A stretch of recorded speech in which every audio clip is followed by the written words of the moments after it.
안녕하세요.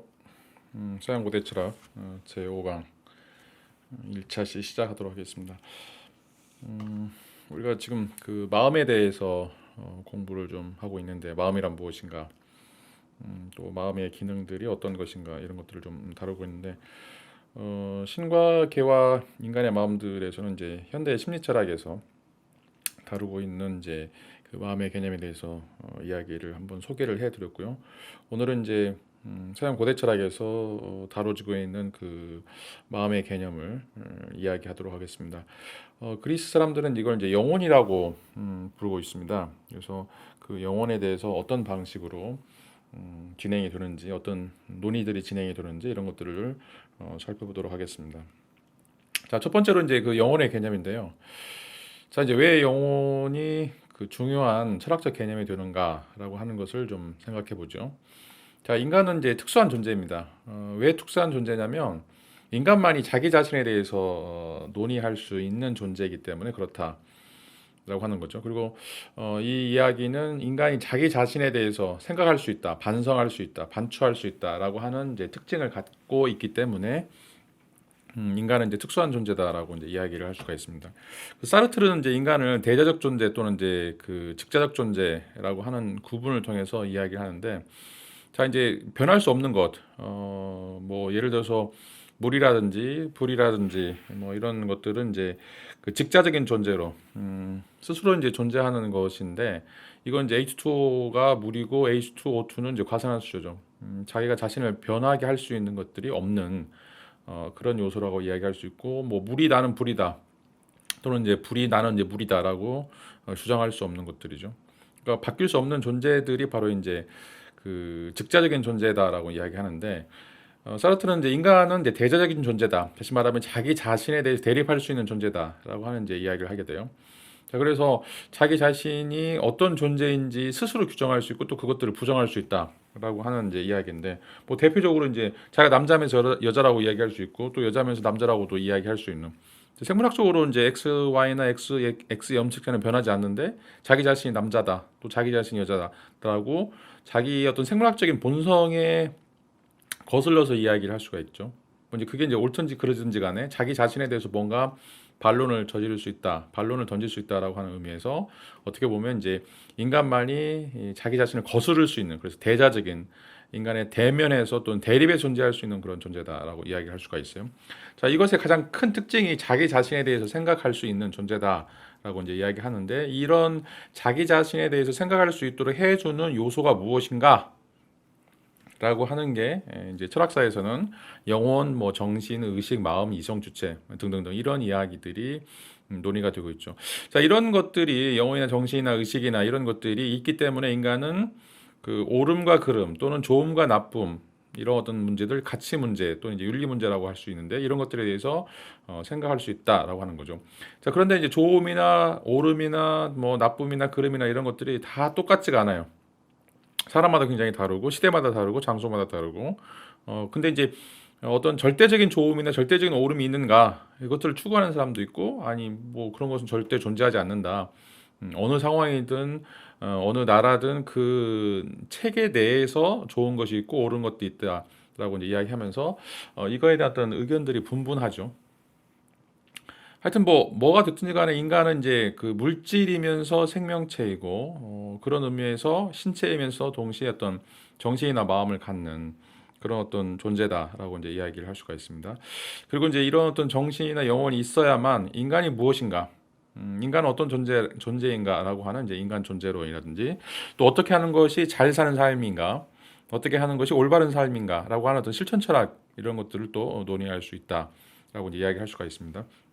인간이 돌이나 흙이나 이런 것처럼 그 직자적인 존재다, 규정이 이미 되어서 그것을 벗어날 수 없다라고 이야기하면 존재론도 필요 없고 실천 철학도 필요가 없을 거예요. 왜냐하면 뻔한 거니까.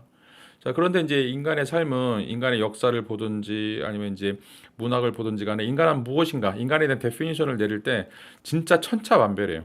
왜 천차만별이 될 것인가?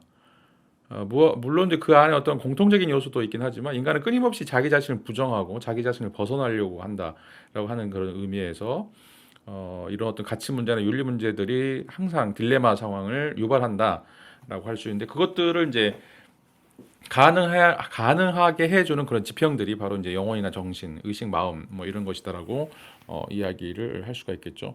자, 그리스 사람들은 이제 이것을 푸시케다라고 부르고 있었어요. 푸시케. 이 푸시케라고 하는 그 영혼에 대한 이제 논의는 철학사에서 계속해서 반복적으로 내려오고 있는데 한 세 가지 정도로 정리를 해볼 수 있습니다. 첫 번째는 이제 영혼이란 무엇인가 개념 규정이죠. 물이 H2O인 것처럼 영혼이라고 하는 게 있다라면 그것은 어떻게 규정할 것인가. 이게 쉽지가 않죠. 왜냐하면 영혼은 보이지가 않아요. 우리가 만질 수 있는 것도 아니고 그렇기 때문에 우리가 이제 분해를 해보거나 아니면 이제 그 해부를 했을 때 나오는 요소들이 아니기 때문에 이런 영혼의 정의에 대해서 이제 끊임없는 어떤 갈등이라든지 끊임없는 논의들이 계속해서 이어지고 있다라고 이제 이야기를 할 수가 있습니다. 자, 그 다음에 이제 두 번째로는 이제 영혼하고 신체하고 어떤 관계를 맺고 있는가. 우리가 이제 그 몸과 마음의 관계라고 할 수 있는 이제 심신론인데 이게 이제 둘 다 완벽하게 떨어지는 것인가? 이제 완전 분리되어 있는 그래서 몸과 마음은 따로 떨어져 있는 것인가라고 하는 것들 이원론이라고 이야기하죠. 가장 대표적인 게 바로 이제 데카르트의 심신 이원론이라고 이야기하는데 둘 다 이제 완벽하게 독립되어 있는 실체다라고 생각을 하는 거죠. 이제 데카르트 따르면 이제 그 뇌에 있는 송화관이라고 하는 송가선이죠. 송가선이라고 하는 걸 통해서 서로 이제 영향을 주고받는다라고 이제 이야기할 수 있겠고. 또 이제 어떤 측에서는 이제 영혼만 존재하고 정신은 존재하지 않는다라고 이제 이야기를 하는 쪽도 있고 심신 이론론인데 또 다른 한 측에서는 그냥 영혼이라고 하는 것은 인간의 몸이 만들어내는 그런 부수 현상이다. 라고 이제 이야기하는 거죠. 현대 이제 과학 철학이라든지 현대 과학에서 이야기하고 있는 이제 유물론적인 또는 물리주의적인 관점이다라고 이야기할 수 있죠. 그러니까 이제 몸과 마음이 두 개 다 실체다라고 하는 것과 몸이 실체다 아니면 마음이 실체다. 그 나머지는 다 거짓이거나 아니면 가짜로 나오는 것이거나 아니면 부수적인 현상으로 따라 나오는 것이다라고 하는 것이 이제 이 심신론, 심신 이론론, 심신 이론론이라고 이제 이야기를 할 수가 있겠죠. 그다음에 이제 세 번째로는 이제 영혼의 능력, 영혼의 능력이라고 하는 것은 이제 듀나미스라고 하는 이제 그리스 말에서 나왔는데 다이나마이트라고 하는 말이 이제 이 그리스 어원에서 따라서 만들어진 용어이죠. 자, 영혼은 어떤 능력들을 가지고 있는가? 이걸 이제 우리가 기능이라고 이제 이야기를 할 수 있고 우리가 뭐 독일어로 이제 크라프트라고 이제 이야기하는데 파워죠, 파워. 영혼은 어떤 것들을 할 수 있는가? 생각, 사유, 뭐 이런 예술이라든지 이런 어떤 다양한 형태의 기억, 뭐 이제 요소들이 있는데 그것들 중에 어떤 것이 이제 진정한 영혼의 능력들이고 어떤 방식으로 그것들이 기능하는가에 대해서 논의를 하고 있습니다. 자, 이제 오늘 이제 이 시간은 이제 그 영혼의 그 개념에 대해서 논의를 좀 드리겠고 그 영혼의 이제 영혼과 신체의 관계 이건 이제 굉장히 그 다양한 형태의 이제 이론들이 있기 때문에 다른 수업 시간에 여러분들이 조금 다룰 수 있을 거예요. 자, 일단은 이제 그 영혼의 개념과 관련해서 영혼이란 무엇인가? 이제 그리스에서 이제 푸시케라고 하는 것인데 원래 이제 이 푸시케라고 하는 말은 생명이다라고 이제 이야기를 하고 있어요. 생명. 자, 살아있다라고 하는 것을 말할 때 그리스 사람들은 이것이 푸시케를 가지고 있다라고 이제 이야기를 하고 있고 생명이 없는 것은 이제 그 푸시케가 없는 것으로 이야기를 할 수가 있어요. 자, 그렇다면 이제 그 모든 존재하는 모든 살아있는 것들은 이 푸시케라고 하는 것들을 가지고 있고 그다음에 이제 죽어 있는 그런 모든 것들은 이제 그 영혼이 없는 것으로 이해를 하고 있죠. 이게 이제 그 우리가 현대와 좀 그 고대 그리스와의 어떤 차이점이다라고 이야기하는데 우리가 이제 푸시케라고 하는 것은 영혼이라고 하는 것은 이제 대부분 다 인간만 가지고 있는 것이다라고 이제 현대에서는 생각을 하고 있는데 이 그리스에서는 이제 푸시케는 이제 살아있는 모든 것. 이제 우리가 이런 의미에서 이제 애니미즘이라고 이야기를 할 수가 있겠죠. 애니미즘이라고 하는 건 이제 아니마라고 하는 이제 그 라틴어에서 나왔는데 이 아니마가 바로 이제 푸시케하고 똑같은 의미예요. 생명 살아있음. 그래서 이걸 이제 물활론이라고 이야기하는 거죠. 물질이 활동하는 이론, 물활론이라고 이야기하는데 예를 들어서 이제 자석 같은 거죠. 자석은 이제 N극과 S극이 서로 이제 밀어내고 끌어당기는 건데 살아있어 보이죠. 그래서 이제 물질들도 이런 푸시케를 가지고 있다라고 이제 이야기할 수 있고 그런 의미에서 이제 뭐 애니미즘이나 토테미즘 이런 것들이 그 등장하게 되는 어떤 이유다라고 이야기를 할 수가 있어요. 자, 그다음에 이제 영혼이라고 하는 것은 이제 항상 개체를 전제로 하고 있죠. 영혼은 어떤 그룹이나 뭐 이런 어떤 법인이나 어떤 단체들이 가지고 있는 것이 아니라 그러니까 너, 나, 우리는 없는 거죠. 우리의 영혼이라고 하는 건 없는 거죠. 나의 영혼, 너의 영혼.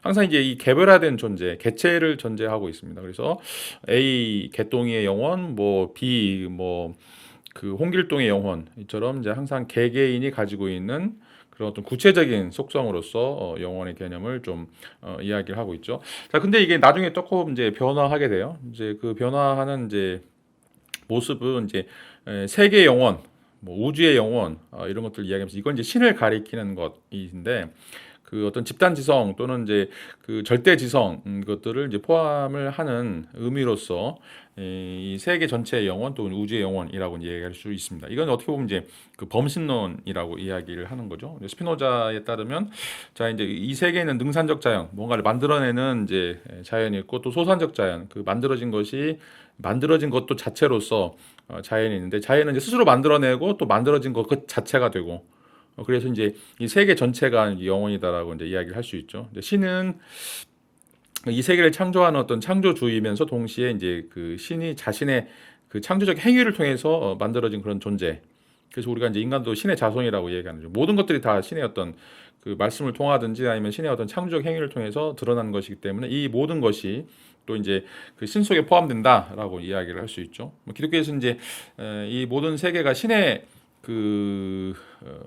형상으로 이마고 데이라고 이야기하는 신의 형상으로 만들어졌다라고 이제 이야기할 수 있는데 자, 이 모든 것의 의미는 이제 인간이 신적 속성을 가지고 있다라고 하는 거죠. 인간의 영혼이라고 하는 것은 이런 어떤 신적 속성을 가지고 있다라고 하는 의미에서 뭐 우주의 영혼 또는 이제 세계의 영혼 것들을 이제 의미하고 있고 이것이 바로 이제 고차원적인 정신 활동 신과의 관련성들을 이제 의미한다라고 이야기할 수가 있어요. 자, 그래서 이제 여기서도 보면 이제 ABCD의 어떤 그 ABC의 어떤 관계를 보면 영혼이라고 한 말은 원래 이제 푸시케에서 어떤 생명만을 이제 의미했다가 그 의미가 어떤 개체화된 존재 또는 이제 어떤 고차원적인 정신 활동 이런 것들로 이제 그 바뀌게 되는 것들을 이제 볼 수가 있습니다. 자, 이제 이런 내용들을 조금 이제 그 역사적인 그 작품들을 통해서 우리가 좀 살펴보도록 하죠. 자, 이 푸시케라고 하는 말이 이제 처음 등장하는 작품들이 그리스에서는 이제 일리아스라고 하는 건데 호메로스가 이제 집대성한 서사시죠. 자, 여기서 보면 이제 파트로클로스는 이제 그 사르페돈인데 사르페돈의 가슴에 한 발을 얹고 몸뚱이에서 창을 빼냈다. 그러자 창과 함께 흉경막도 따라 나왔다. 그러니 그는 그의 영혼과 창끝을 동시에 빼낸 셈이 되고 말았다. 라고 이제 이야기를 하고 있죠. 뭐 이 일리아스라고 하는 작품은 거기서 이제 주인공으로 나오는 아킬레우스의 이제 분노를 표현하고 있는 것들인데 이 아킬레우스의 이제 중마 고우인 파트로클로스가 이제 죽게 되죠. 그리고 이제 파트로클로스를 죽인 사람이 바로 이제 트로이의 왕자 헥토르였고, 근데 또 헥토르는 이제 이 파트로클로스가 자신의 어떤 그 절친인 또 사르페돈을 죽이게 되죠. 또 그것에 대해서 원수를 갚기 위해서 이제 파트로클로스를 죽게 되는데 이제 결과적으로는 이제 이 아킬레우스가 자신의 동료인 파트로클로스가 죽은 것을 보고서 너무 화가 나가지고 이 트로이의 왕자 헥토르를 죽이는 장면이 이 이제 부분에서 이제 나오고 있죠. 잘 알다시피 여러분 이제 사르페돈이라고 하는 것은 이제 제우스의 아들이었어요. 제우스의 아들이었는데 이 사르페돈이 죽는 걸 신의 아들이니까 뭐 신이 구하려고 마음만 먹으면 구할 수 있겠죠. 근데 신도 이 운명을 거스릴 수가 없어요. 그리스 사람들이 이제 이 운명을 이제 모이라라고 이야기하는데 이 모이라는 신들보다 더 파워가 세요. 세 명의 여신들로 구성이 되어 있는데 이런 모이라 뭐 실을 잡고 늘리고 끊고 하는 이런 이런 어떤 여신들인데 이 운명의 여신은 그 신들의 왕인 제우스도 이제 건들 수 없는 것이죠. 그래서 이제 사르페돈이 죽어도 어쩔 수 없이 이제 죽게 놔둘 수밖에 없는데 하여튼 이제 이 이야기와 관련해서 이제 영혼이 창끝에서 걸려 나왔다라고 하는 이제 이런 구조를 이제 우리가 해석할 때 영혼이라고 하는 것이 좀 물질인 것처럼 창끝에 걸려 나오는 것이니까 물질이라고 이제 생각할 수 있죠. 근데 이제 우리가 현대에서는 영혼이라고 하는 것을 거의 이제 비물질적인 걸로 물질과는 관계가 없는 것으로 이제 생각하는데 고대에서는 이제 이게 조금 다른 차원을 보여주고 있죠. 우리도 이제 이런 것들을 조금 유사하게 가지고 있는데 예를 들어서 이제 그 심장이 영혼이다. 우리가 이제 마음 심자를 쓸 때 이제 이 마음 심자는 이제 고대 한자어로서 그 생물학적인 심장을 의미하기도 하고 또 우리가 이제 생각할 수 있는 능력으로서의 마음을 또 의미를 하는 거죠.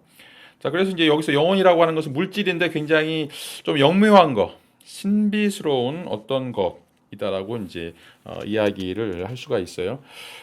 그리고 이제 여기서 보면 또 사지가 풀어졌다라고 하는 그런 표현에서 이 사지를 묶어주는 거, 우리 팔다리 이런 것들을 몸을 묶어주는 어떤 끈과 같은 것이다라고 이야기를 할 수가 있어요. 자, 이것도 이제 영혼이라고 푸시케라고 하는 것이 어떤 물리적인 요소이다라고 이제 이야기를 할 수가 있습니다. 그다음에 이제 세 번째로는 영혼이 좀 고스트라고 이제 이야기할 수 있는 건데 여러분 이제 공각기동대 그 영화에서도 자기 자신의 뇌가 그 전뇌라고 이제 이야기를 해요. 그러니까 컴퓨터 뇌죠. 근데 거기서 그 인간의 영혼과 같은 기억이라든지 어떤 감정을 느낄 수 있는 그런 이제 요소들을 갖게 되는데 그게 이제 고스트라고 하는 거예요. 그래서 그 전자뇌임에도 불구하고 이게 고스트가 있다라고 할 때 그걸 인간으로 볼 수 있을지 아니면 이제 전자뇌가 어떤 고스트를 갖고 있다라고 하더라도 그것은 인간이 아닌 것인지.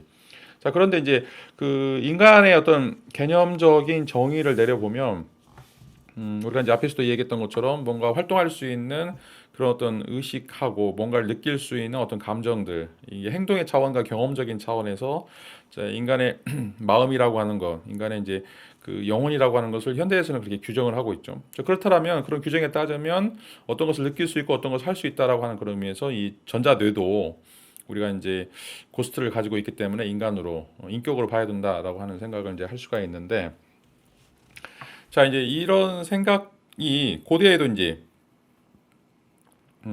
약간 비슷하게 있었다라고 생각할 수가 있어요. 그래서 이제 이 유령이라고 하는 고스트는 물질은 아니지만 굉장히 물질과 유사한 것이다라고 이제 이야기를 할 수가 있는데, 이제 그 호메로스의 또 다른 작품인 이제 오디세우스에서 오디세이아에서 그 오디세우스가 이제 그 하계에 내려가는 장면이 나와요. 이제 지옥으로 내려가는데 거기서 이제 아가멤논을 만나는데 아가멤논이 이미 죽은 사람이에요. 그래서 그 이제 트로이 전쟁 때 이제 그 그리스군을 이끌고 간 이제 장군인데 이 아가멤논이 이제 죽어가지고 이제 하계에 내려가 있는 상태에서 그를 이제 만나는 장면이 나오는데, 만약에 이제 그 아가멤논이 그 유령인인데 비물질적인 것이다 그러면 알아볼 수가 없겠죠. 알아볼 수가 없기 때문에 약간은 어떤 물리적인 그런 속성들을 가지고 있는 것으로 우리가 이제 판단할 수가 있겠죠. 자, 그래서 예를 들어서 뭐 숫자 5라든지 아니면 플라톤의 이데아, 뭐 형상 이런 것들은 이제 완벽하게 비물질적인 것이고, 자, 이것들은 우리가 볼 수 있는 게 아니죠. 머리로만 생각하는 거죠. 5를 볼 수 있어요? 5를 보지 못하는 여러분 머릿속으로만 떠올리는 거죠. 자, 이제 기독교에서도 이제 우리가 죽으면 천국에 가거나 이제 지옥에 가게 되는데, 지옥에 갔을 때 막 그 지옥불에 들어가서 막 뜨겁고 굉장히 힘들고 이런 것들을 이제 느끼게 된다라고 하는 것은 우리가 육체가 있다는 거거든요. 어떤 물리적인 요소에 의해서 자극을 받는다는 거죠. 또 이제 천국에 가게 되면 뭐 보석 길을 걸어가고 뭐 굉장히 찬란한 빛을 보고 이런 것들도 전부 다 어떤 물리적인 요소들이 있는 그런 어떤 상태이죠. 뭐 어떻게 보면 이제 상징적인 그런 요소다라고 이제 이야기할 수 있는데, 여기서 이제 인간의 영혼이 고통을 느끼거나 아니 희열을 느끼는 것들은 이런 의미에서 어떤 그 물질은 아니지만 물질과 유사한 어떤 세계에 우리가 들어가는 것으로서 이제 묘사를 할 수 있다라고 이제 이야기를 할 수가 있습니다. 자, 그다음에 이제 네 번째로는 이제 호메로스에서 이 프시케하고 티모스라고 하는 것을 또 구분하는데, 이제 티모스라고 하는 것은 이제 정신이나 마음, 원래는 이제 기계, 용기 뭐 이런 의미인데 그런 의미 말고 또 이제 이런 의미도 후대에 있었고, 호메로스가 쓰고 있을 때 이제 티모스라고 하는 것은 정신이나 마음이라고 하는 이제 요소이고, 자, 이것은 자, 푸시케가 담고 있는 어떤 특성이다라고 이제 이야기를 할 수가 있어요. 자, 그래서 영혼은 그 일종의 이제 자연적 실체, 어떤 전체 큰 그릇이다라고 이야기한다라면 이제 그 튀모스는 그 그릇이 담고 있는 요소들 그리고 이제 인간에게 고유한 어떤 특성들, 그것을 이제 튀모스라고 부르고 있고, 이런 의미에서 자연적 실체로서의 영혼과 인간에게 고유한 특성으로서 정의 특성으로서 이제 마음과 정신이다라고 이제 이야기를 하는 거죠. 이제 물의 이제 그 정의 특성은 그 H2O죠. H2O인데 H2O가 이제 같이 있어서 이게 이제 그 물이 되는 것처럼 자, 영혼이라고 하는 것은 물이라고 표현하는 어떤 자연적 실체고, 이 마음과 정신이라고 하는 티모스는 그 영혼이 담고 있는 그런 어떤 두 가지 요소라고 이제 이야기를 할 수가 있어요. 그런 한 가지 요소다라고 이제 이야기할 수가 있는 거죠. 이런 의미에서 보면 이제 그 전반적으로 그리스 철학에서는 초창기에 영혼이 이제 탈물질화되지 않는 어떤 자연적 실체다라고 이제 이야기를 할 수가 있겠고, 이 마음은 이 자연적 실체가 아닌 어떤 인간만이 가지고 있는 어떤 고유한 차원으로서 이 영혼 속에 포함되는, 또 영혼이 가지고 있는 어떤 본질적 요소다라고 이제 이야기를 할 수가 있어요. 그런 의미에서 이제 그 영혼이라고 하는 것은 계속해서 끊임없이 이어지는 어떤 자연적이고 불사적인 것인 반면에, 그 마음이나 정신이라고 하는 것은 인간적이고 사유적이고 죽은 후에 사라지는 어떤 요소다라고 이제 이야기를 할 수가 있습니다. 뭐 예를 들어서 철수가 있고 그 철수에 마음이 있는 건데, 그 철수가 죽게 되면 철수의 마음도 없어지는 거죠. 그러나 이제 철수의 영혼이라고 하는 것은 남는다, 죽어도 계속해서 유지된다. 그러니까 육체에서 벗어나는 어떤 요소다라고 이제 이야기를 할 수가 있습니다. 하여튼 뭐 어떤 의미가 됐든지 간에 이제 그 자연적 실체로서의 인간의 영혼이라고 하는 것은 소멸되지 않는 굉장히 지속 가능한 어떤 요소다라고 이제 이야기를 할 수가 있겠죠. 자, 다섯 번째로 이제 그 영혼은 어떤 호흡 또는 공기다라고 하는 이제 방식으로 제시가 되는데, 자, 우리가 이제 그 어떤 사람이 살아있는지 죽어 있는지 이런 것들을 판별하는 가장 그 쉬운 기준 중에 하나가 이제 숨을 쉬는가 아닌가라고 이제 이야기하는 거죠. 그런 의미에서 이제 푸시케라고 하는 말은 또 이런 어떤 호흡이나 숨도 가지고 있다라고 이제 이야기를 할 수가 있어요. 그리고 이제 이런 의미에서 또 이제 호흡한다라고 하는 의미는 공기를 호흡하기 때문에, 또 푸시케는 이제 공기라고 하는 의미도 포함되어 있습니다. 그래서 그 자연 철학자들 중에 이제 아낙시만드로스나 이제 아낙사고라스 같은 경우에는 이제 이 영혼이라고 하는 것이 공기다라고 이제 이야기를 할 수가 있어요. 자, 여기서는 이제 그 물질과 비물질의 구분이 그 명확하지 않기 때문에 이제 계속해서 이제 그 영혼이라고 하는 것을 어떻게 이해할 것인가라고 하는 것을 살펴보면, 반절 유물, 아니 반절 물질 또 반절 물질이 아닌 어떤 거. 근데 이제 뭐가 뚜렷하게 이제 구분은 없어요. 이런 이제 의미에서 영혼이라고 하는 것은 자, 영묘한 것이다라는 이제 이야기를 하게 되는 거죠. 그러니까 이제 영혼이 흙이나 돌이나 뭐 이런 것과는 좀 다른 거죠. 그런데 그런 것들보다는 좀 더 순수하고 본질적으로 좀 더 좀 고귀한 그런 요소다라고 이제 생각을 하지만, 이제 그게 이제 물질과 100%딱 구분되는 그런 어떤 요소는 아니다라고 이제 생각을 할 수가 있어요. 단순하게 그냥 이제 물질 중에서 가장 가볍고 가장 투명하고 가장 순수한 어떤 요소로서 이제 공기라고 하는 것이 상징적으로 이제 영혼을 대표하는 그런 이미지다라고 이제 이야기를 할 수가 있습니다.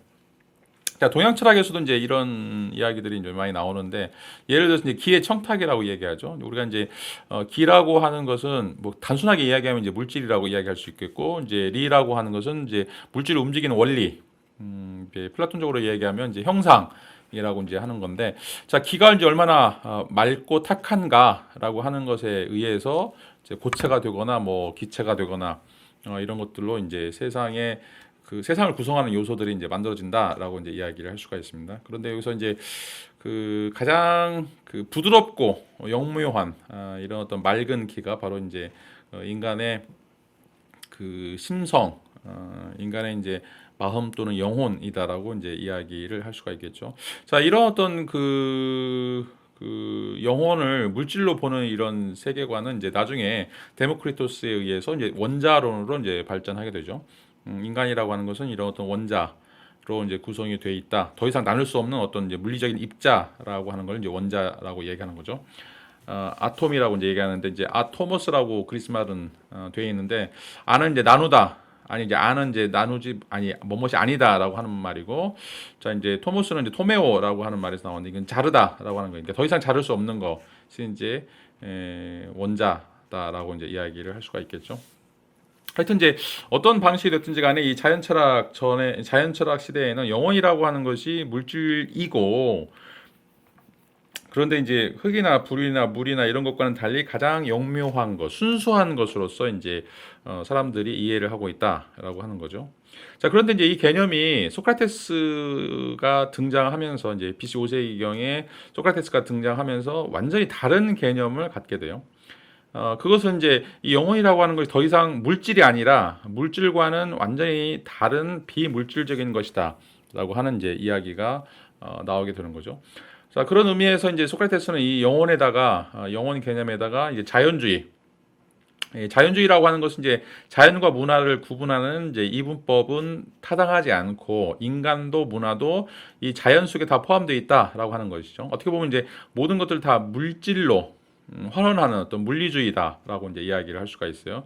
그리고 이제 인간이나 문화나 뭐 이런 어떤 그런 그 휴머니즘적인 속성은 물질이 있기 때문에 그것에 의해서 자동으로 만들어지는 어떤 부수물이다라고 이제 이야기를 하는 거죠. 이제 이거는 이제 사람과 그림자의 구분으로 생각할 수가 있는데 사람이 있어야 그림자가 생기는 거죠. 그림자가 있어서 사람이 생기는 건 아닌 거죠. 이제 이런 의미에서 인간이 하는 모든 활동들도 인간이라고 하는 육체 또는 이제 인간의 사유를 조장하는 어떤 뇌 이런 것들이 있기 때문에 그것에 따라서 나오는 그런 부수 현상이다라고 이제 이야기할 수 있는데 자, 소크라테스는 이걸 뒤집어요.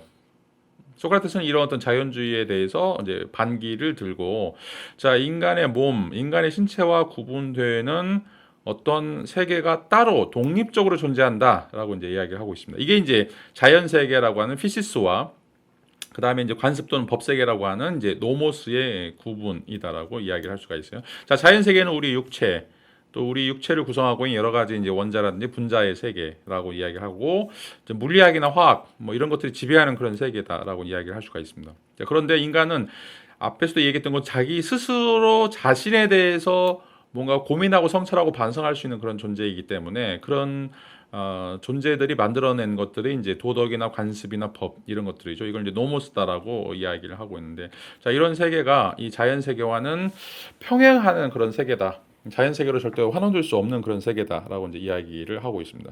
자, 이런 방식으로 인간은 스스로 자기 자신을 이제는 자연에 속한 것이 아니라 자연 바깥에 존재하는 독립적인 존재로서 자기 자신을 자연으로부터 이제는 그 구분해서 따로 떼어 넣는 이런 어떤 그 지적인 혁명이 이제 일어나게 됩니다.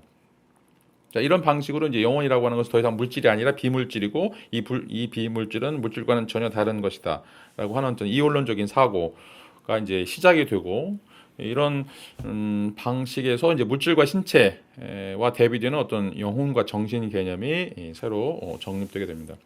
그리고 이제 이건 물질이 아니기 때문에 이 푸시케는 이제 정신 또는 사유 어떤 마음 이런 개념으로 이제 환원된다라고 이제 이야기를 할 수가 있습니다. 자, 소크라테스는 이거를 이제 표현하기 위해서 영혼을 돌보라 에피멜레이아 헤아우투라고 이제 이야기하는데 자, 우리가 돌봐야 될 것은 우리의 신체가 아니라 우리의 영혼이다. 그래서 자기의 돌봄, 자기의 배려라고 하는 것이 자, 우리 어떤 몸을 배려하는 건 이제 쾌락을 쫓는 거죠. 먹고 즐기고 이렇게 시간을 보내는 게 이제 우리 몸에 대한 돌봄이라면 자, 우리의 영혼에 대한 돌봄은 그 이상의 어떤 것들, 자신의 어떤 본성에 대해서 또 자신의 어떤 본질에 대해서 자아 개발 또 자아 성찰 이런 것들이 더 중요하다. 배부른 이제 돼지보다는 배고픈 소크라테스가 된다라고 하는 말들은 이제 이런 의미라고 이야기할 수가 있겠죠. 쾌락을 쫓는 것이 아니라 쾌락 이상의 어떤 고귀한 어떤 것들이 있고 그것들을 찾아가야 된다. 그리고 그런 어떤 쾌락을 우리에게 주는 요소들 이런 것들에 의해서 우리의 영혼을 더럽혀서는 안 된다. 고귀한 영혼으로 우리가 살아야 된다라고 이제 이야기를 할 수가 있습니다. 자, 델피에 가면 이제 그 신탁을 하는 곳인데 거기에 이제 들어가는 입구에 너 자신 알라 이제 이렇게 써 있는데 그노티세 아우톤이라고 이제 이야기하는데 자, 이 말은 우리가 이제 주제 파악해라 이런 말이 아니라 너가 얼마나 대단하고 소중한 존재인지를 알라. 그리고 네가 얼마만큼 그 신의 자손으로서 위대한 존재인지 알라. 라고 하는 의미를 가지고 있어요. 그러니까 인간은 흙이나 돌이나 불이나 뭐 개나 소나 말이나 이런 것처럼 미천한 존재가 아니라 신의 영혼을 가지고 있는 어떤 신적 본성을 가지고 있는 아주 뛰어난 굉장히 그 찬란한 그런 존재다라고 하는 것들을 이제 보여주고 있죠. 왜냐? 인간은 영혼을 갖기 때문에 그렇다라고 이제 이야기를 할 수가 있어요. 이런 의미에서 인간은 이제 이성적인 인식을 하고 도덕적인 판단, 이제 참이나 아니 이제 옳음이나 그름이나 아니면 좋음이나 이제 이런 것들을 판단을 내릴 수 있고 또 심미적인 어떤 기쁨, 어떤 이제 예술적인 이런 어떤 미학적인 그런 어떤 경험들을 하게 되는 것이다라고 이제 이야기를 할 수가 있어요. 자, 여러분들이 그림을 보거나 아니면 이제 바이올린 연주를 듣거나 뭐 책을 읽거나 여러분들에게 뭐 빵을 또는 우유를 또는 밥을 먹을 때 그런 기쁨들을 주진 않죠. 그렇지만 그거 이상의 어떤 여러분의 어떤 영의 양식이라고 하는 그런 것들을 이제 제공을 하게 되는데 자, 이런 것들이 가능하게 되는 것이 바로 인간이 영혼을 가지고 있다. 그리고 그 영혼이라고 하는 것은 어떤 신적 요소이고 그렇게 영혼이 타락하지 않기 위해서 우리가 그것을 돌봐야 된다라고 하는 이제 주장을 처음으로 소크라테스가 이제 부르짖고 있습니다. 이게 이제 소크라테스 이전 철학자들 우리가 자연 철학자들이라고 이제 이야기하는데 그 이후에 영혼의 개념이 굉장히 본질적으로 변하는 이런 어떤 과정을 볼 수가 있습니다. 자, 오늘 수업은 이제 여기서 마치도록 하겠습니다. 다음 시간에 이것에 이어서 이 영혼이 가지고 있는 어떤 초월적인 의미들이 어떤 것들이고 그게 어떻게 발전됐는지를 살펴보도록 하겠습니다. 자, 감사합니다.